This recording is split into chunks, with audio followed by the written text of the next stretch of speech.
حدیث میں آتا ہے کہ حضرت صدیق اکبر رضی اللہ تعالیٰ عنہ اپنے ایک مرتبہ اپنے کسی غلام پر ناراض ہو رہے تھے اور ناراض ہو کر اس پر اس کو کچھ سزا دینے کے فکر میں تھے، غصے کی حالت میں. تو رسول کریم سرور عالم صلی اللہ علیہ وسلم نے حضرت صدیق اکبر سے فرمایا للہ اقدر علیک منک،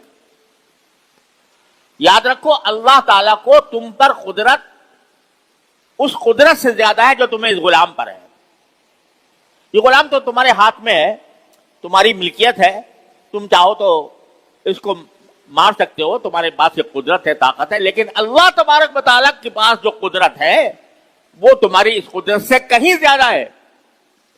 لہذا یہ نہ بھولو کہ اگر میں کسی انسان پر ظلم کروں گا تو اللہ تبارک و تعالیٰ مجھے چھوڑ دے گا.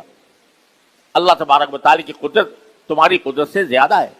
تم سمجھ رہے ہو میں آقا ہوں، یہ غلام ہے، تو اس لیے تم اس کے اوپر غصہ کر رہے ہو، اس کو مارنے کی فکر میں ہو، لیکن اللہ تبارک و تعالیٰ تم پر زیادہ قدرت رکھتا ہے، اس کا خیال کر لو. تو انسان اگر کہ دل میں یہ بات بیٹھ جائے کہ میں اللہ کا بندہ ہوں، مجھے اللہ نے اس دنیا میں بھیجا ہے، اس نے مجھے پیدا کیا ہے اور عارضی طور پر بھی اس دنیا کے اندر ہوں، اور ایک وقت کسی بھی وقت وہ وقت آ سکتا ہے، کسی بھی دن وہ وقت آ سکتا ہے جب مجھے اس دنیا سے جانا ہے اور اپنے رب کی بارگاہ میں پیش ہونا ہے. یہ احساس ہے اصل چیز، اور اسی احساس کا نام تقویٰ ہے کہ آدمی کے دل میں یہ احساس پیدا ہو جائے کہ میں اللہ کا بندہ ہوں، میری ہر نقل و حرکت اللہ تبارک و تعالیٰ کے ہاں ریکارڈ ہو رہی ہے اور مجھے اس کا جواب دینا ہے. یہ چیز پیدا ہوتی ہے کثرت ذکر سے. جتنا آدمی ذکر زیادہ کرے گا اتنا ہی اللہ تبارک و تعالیٰ کا قرب بھی حاصل ہوگا، اللہ تعالیٰ کے سامنے پیشی کا دھیان زیادہ رہے گا. حضرت فاروق اعظم رضی اللہ تعالیٰ عنہ عجیب انسان اللہ تعالیٰ نے پیدا فرمایا تھا سرکار دو عالم صلی اللہ علیہ وسلم کی صحبت اقدس سے. کیا کندن بنا کے نکالے تھے صحابہ کرام اپنی صحبت کے ذریعے. فاروق اعظم امیر المومنین بنے اور ان کے حکومت کا جو رقبہ تھا، جہاں تک ان کی حکومت تھی، وہ اس وقت کی تقریباً آدھی دنیا بنتی ہے. تقریباً آدھی دنیا پر حکمرانی تھی حضرت فاروق اعظم میں، آدھی سے کچھ کم سمجھ لو. لیکن سارا ایران، روم، یہ سب پتہ کر چکے تھے، سندھ، افغانستان کی حد تک پہنچے ہوئے تھے. تو بڑے ممالک کے حکمران تھے. لیکن کیسا حکمران کہ رات کو گشت کیا کرتا تھے مدینہ منورہ کی گلیوں میں. گشت کر کے دیکھا کرتے تھے کہ کون کیا کر رہا ہے، کوئی گڑبڑ تو نہیں ہو رہی. تو رات کو آخر شب میں تہجد کے وقت، بظاہر تہجد پڑھنے کے بعد گشت کر رہے تھے، تو ایک گھر کے پاس سے گزرے تو وہاں ماں بیٹی تھیں، ایک ماں ایک بیٹی، ان کے درمیان کچھ مکالمہ ہو رہا تھا.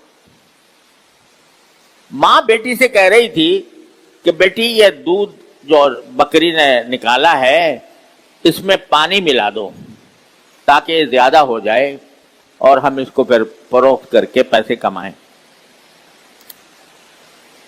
تو بیٹی نے کہا کہ اماں جان، امیر المومنین نے ہم کا یہ حکم آیا ہے کہ کوئی دودھ میں پانی نہ ملائے، یہ حکم آیا ہے. تو ماں بولی کہ بیٹا امیر المومنین یہاں کہاں تمہیں دیکھ رہے ہیں کہ تم دودھ میں پانی ملا رہی ہو؟ امیر المومنین کہاں دیکھ رہے ہیں، تم ملا دو.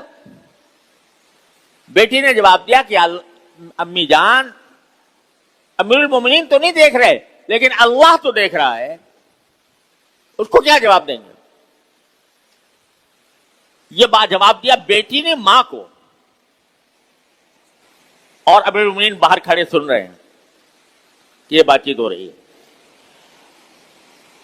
تو بعد میں امیر المومنین نے اگلے دن معلومات کی کہ یہ خاتون کون ہے اور یہ بیٹی کون ہے۔ معلومات کرنے کے بعد حضرت فاروق اعظم نے اس بیٹی سے اپنے بیٹے کا رشتہ بھیجا۔ یہ بیٹی ایسی ہے کہ اس رات کی تاریکی میں بھی اور تنہائی میں بھی اس کے دماغ سے اللہ کا خیال نہیں مٹتا، لہذا میں ایسی بیٹی کو اپنی بہو بنانا چاہتا ہوں۔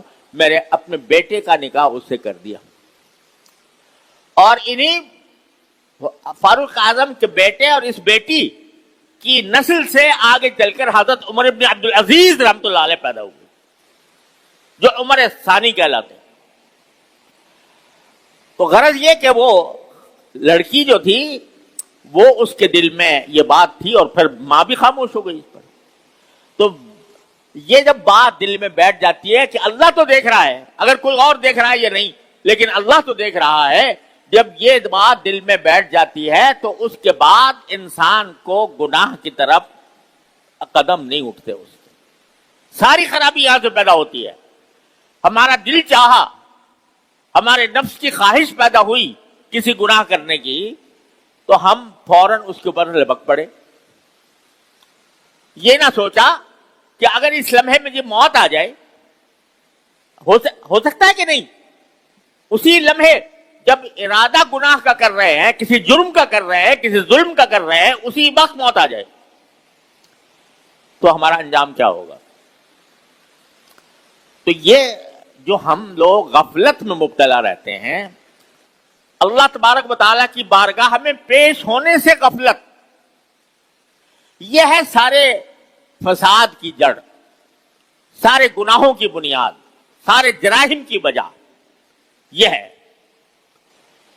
آج کل فلسفی لوگ بہت نظریات پیش کرتے ہیں طرح طرح کے کہ بھئی جرائم کس وجہ سے پیدا ہوتے ہیں۔ کوئی کہتا ہے کہ جرائم ہوتے ہیں تعلیم نہ ہونے کی وجہ سے، تربیت نہ ہونے کی وجہ سے۔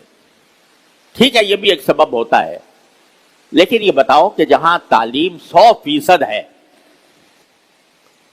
کوئی انسان غیر تعلیم یافتہ نہیں ہے جن ممالک میں، مغربی ممالک میں، پھر وہاں جرائم کیوں ہوتے ہیں؟ وہاں چوریاں کیوں ہوتی ہیں؟ وہاں ڈاکے کیوں ڈالے جاتے ہیں؟ وہاں زنا بالجبر کے اقدامات، جہاں زنا کی چھوٹ ملی ہوئی ہے، کھلی چھوٹ ہے، وہاں پر زنا بالجبر کے واقعات کیوں ہوتے ہیں؟ کوئی کہتا ہے کہ جرائم کی وجہ یہ ہوتی ہے کہ غربت ہے، غربت کی وجہ سے لوگ جرائم پیشہ بن جاتے ہیں۔ اچھا بھائی، جہاں غربت نہیں ہے، جہاں دولت کی ریل پیر ہے، کوئی بھی آدمی غریب نہیں ہے، ایسے ممالک بہت سے موجود ہیں، مگر وہاں دیکھو رشوت ستانی کا اور لوگوں کی حق تلفیوں کا جتنا انجام ہوتا ہے، جتنا بوجھ ہوتا ہے، وہ بسا اوقات غریب ملکوں میں اتنا نہیں ہوتا۔ یہ جو آپ دنیا میں مشہور ہے نا کہ بھئی امریکہ میں بڑے اور برطانیہ میں بڑے خوش اخلاق لوگ ہوتے ہیں اور وہ اس خوش اخلاقی کے ساتھ بات کرتے ہیں، تو یہ خوش اخلاقی بے شک اچھی چیز ہے، یہ تو ہماری صفت تھی، لیکن یہ خوش اخلاقی جب قوموں پر ڈاکے ڈالنے کا مسئلہ آتا ہے، جب انسانوں کے خون بہانے کا وقت آتا ہے، تو یہ ساری خوش اخلاقی دھری رہ جاتی ہے۔ آج دیکھو غزہ میں کیا ہو رہا ہے۔ غزہ میں چھوٹے چھوٹے بچوں کو، نوزائیدہ بچوں کو، عورتوں کو نشانہ بنا کر قتل کیا جا رہا ہے، ہسپتالوں پر بمباری ہو رہی ہے۔ کس کی طرف سے ہو رہی ہے؟ اسرائیل کی طرف سے؟ اسرائیل نہیں، اسرائیل کے پیچھے جو بیٹھا ہے امریکہ، اس کی طرف۔ وہ امریکہ جو آزادی اظہار رائے کا ڈھنڈورا پیٹتا ہے، جو انسانوں کے حقوق کی بات کرتا ہے، اس کو گستاخی اور آزادی اظہار رائے صرف نبی کریم سرورد عالم صلی اللہ علیہ وسلم کی شان میں گستاخی کے وقت نظر آتی ہے.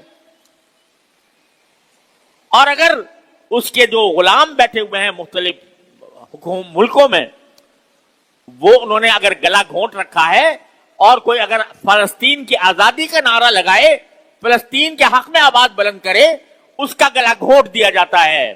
وہ آزادی اظہار رائے کے خلاف نہیں ہے. تو یہ جرائم کیا دولت کی کیا کمی ہے امریکہ کے پاس؟ کیا کمی ہے اسرائیل کے پاس؟ لیکن وہ ظلم کر رہے ہیں. وہ کس لیے؟ کہ اللہ کے سامنے جواب دہی کا احساس نہیں. پتہ نہیں ہے کہ ہم جب مریں گے تو ہمیں ایک ایک انسان کے خون کا جواب دینا ہوگا.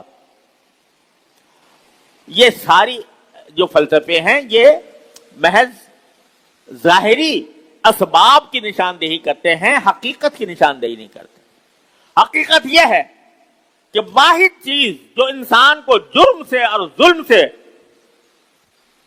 محفوظ رکھتی ہے وہ صرف اللہ کی یاد ہے، اللہ کا ذکر ہے. لہذا اللہ تعالی ہم سے فرما رہے ہیں کہ اے ایمان والو، تم مجھ پر ایمان لائے ہو تو پھر اگر تم اپنی زندگی کو استوار کرنا چاہتے ہو، اس کو پاکیزہ بنانا چاہتے ہو، اس کو گناہوں سے، جرائم سے، حق تلفیوں سے پاک کرنا چاہتے ہو، تو اللہ کا کثرت سے ذکر کیا کرو اور اس کی پاکی بیان کرو صبح شام. یہ اس لیے بتایا جا رہا ہے ہمیں. اللہ تعالیٰ کو کوئی فائدہ نہیں پہنچتا ہمارے ذکر کرنے سے، اور نہ ذکر کرنے سے اس کو کوئی نقصان نہیں ہوتا، لیکن وہ ہمیں اپنے ساتھ تعلق قائم کرنے کے لیے وہ یہ ہدایت ہمیں عطا فرما رہا ہے کہ مجھے کثرت سے یاد کیا کرو، کثرت سے میرا ذکر کیا کرو. اب کثرت سے ذکر کرنے کا کیا طریقہ ہے اور کس طرح انسان اللہ تبارک و تعالیٰ کے اس حکم پر عمل کر کے اپنے آپ کو جرائم سے، گناہوں سے، حق تلفیوں سے، ظلم سے اور اللہ تعالیٰ کے سامنے پیش ہو کر جہنم سے نجات دلا سکتا ہے، اس کی کچھ تفصیل انشاءاللہ میں عرض کروں گا. لیکن وقت ختم ہو رہا ہے، لیکن اس وقت ایک حدیث آپ کو سناتا ہوں. وہ ایک صحابی ہیں، انہوں نے نبی کریم سرورد عالم صلی اللہ علیہ وسلم سے پوچھا کہ یا رسول اللہ، سب سے افضل عمل کیا ہے؟ سب سے افضل عمل کیا ہے؟ یعنی جس پر ثواب بہت زیادہ ہو وہ عمل کیا ہے؟ تو آپ نے ارشاد فرمایا ان یکون لسانک رطبا بذکر اللہ. وہ یہ ہے کہ تمہاری زبان اللہ کے ذکر سے تر رہے. کیا معنی؟ کہ کسی بھی حالت میں ہو، چلتے پھرتے، اٹھتے بیٹھتے، جس حالت میں بھی ہو، تمہاری زبان پر کوئی اللہ کا ذکر ہو. اللہ کا ذکر، سبحان اللہ اللہ کا ذکر ہے، الحمدللہ اللہ کا ذکر ہے، لا الہ الا اللہ اللہ کا ذکر ہے، اللہ اکبر اللہ کا ذکر ہے. تو کوئی بھی کلمہ ذکر کا تمہارے زبان پر ہر وقت جاری رہے، چلتے پھرتے اٹھتے بیٹھتے. آپ ذرا غور کرو کہ یہ کام کوئی مشکل ہے جس کے لیے کوئی بہت محنت مشقت کرنی پڑتی ہے یا کوئی پیسہ خرچ کرنا پڑتا ہے؟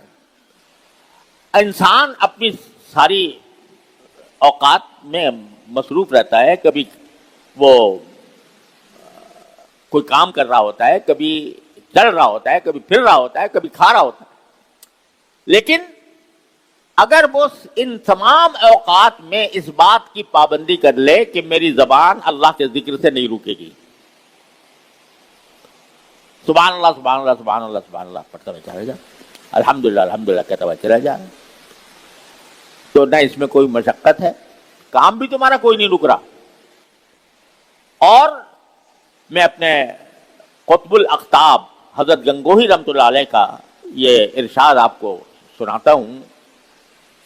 وہ فرماتے تھے کہ اللہ کا ذکر خواہ کتنی بے دلی سے کیا جائے آخر کار رنگ ضرور لاتا ہے، بے فائدہ نہیں ہوتا کبھی. لہذا اگر تم کسی اور کام میں مصروف ہو اور زبان پر سبحان اللہ الحمدللہ ہے تو یہ نہ سمجھو کہ یہ بیکار ہے. عورتیں گھر میں کھانا پکا رہی ہیں اور زبان پر سبحان اللہ الحمدللہ ہے, کوئی ذکر ہے.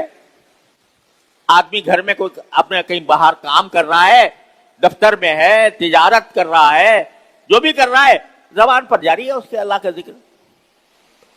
تو یہ ذکرن کثیرن میں انشاءاللہ داخل ہو جائے گا اور اس کے نتیجے میں انشاءاللہ دنیا اور آخرت دونوں کی صلاح و فلاح حاصل ہوگی.